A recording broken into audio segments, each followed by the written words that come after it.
Nagbili na ako ng mga baro-baruan ni baby. Isasama ko na rin dito sa video yung mga sumali dun sa raffle. Yung mga nagdala ng diaper, tsaka ng wipes, mga team girl, tsaka team boy. Kasi yung rules kasi dun sa raffle, kapag sa tingin mong boy, magdadala ka ng pack ng diaper. Tapos dun sa sa team girl, tapos sasali sila sa raffle, magdadala sila ng wipes. Naghalo-halo na nga yung pangalan eh. Pero sasabihin ko na lang yung mga nagdala. Thank you so much guys sa mga sumali sa raffle. Nalito na ako sa nila, sa pangalan kasi natanggal na yung mga pangalan nila. Ito yung mga sumali sa raffle. Natanggal na kasi yung mga pangalan na dinikit ko.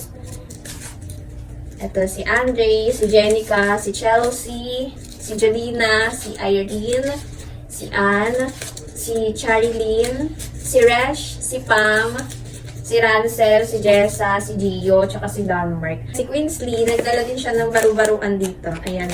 Tapos, sila Doc Bren, tsaka si Ate Maris, nagdala din sila. Kaso din na sila nakaabot dun sa raffle. Thank you so much po. Thank you so much, Jolina, Bibi, sa carrier to ata. Carrier to dito. So, ayun lang. Ito yung mga nakuha namin sa gender reveal kahapon. Ito, naghalo-halo na kasi yung pangalan kasi nakalaglag na nung inakyat ko. Tapos, ito lang yung nabili namin.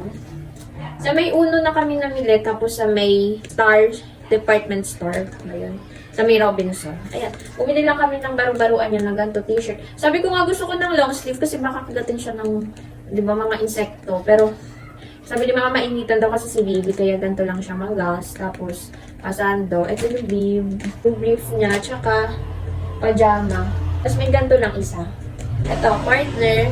May ganito. Tapos baru-baruan din. Nagbili lang din ako ng sando niya. Ito, yung tag dito. Kapag nakalampin lang siya, para hindi siya mabasa. Parang pampers siya. Ito, towel. Ito, yan yung gloves niya. Sa paa at sa kamay. Nagbili na rin ako ng lagay ng record niya. Tapos, eto, meron ako binili na set ng gloves sa paa at sa kamay, tapos yung bonnet. Ayun lang muna yung binili ko for now. Ayun kasi yung pinaka-importante sa newborn, diba? So, saka na lang ulit ako mamimili ng mga damit na pang 2 months old na kasi sabi nila talaga mabilis talaga lumaki yung mga newborn. Ito, saglit na lang naman tutusuotin. Kaya konti lang din yung pinamili namin. So, ayun lang. Share ko lang to guys sa inyo kasi nakakatuwa na. May mga gamit na si baby. Ang next ko naman nabibilan para sa kanya ay yung drawer niya tapos yung organizer. So, ayun lang. Bye!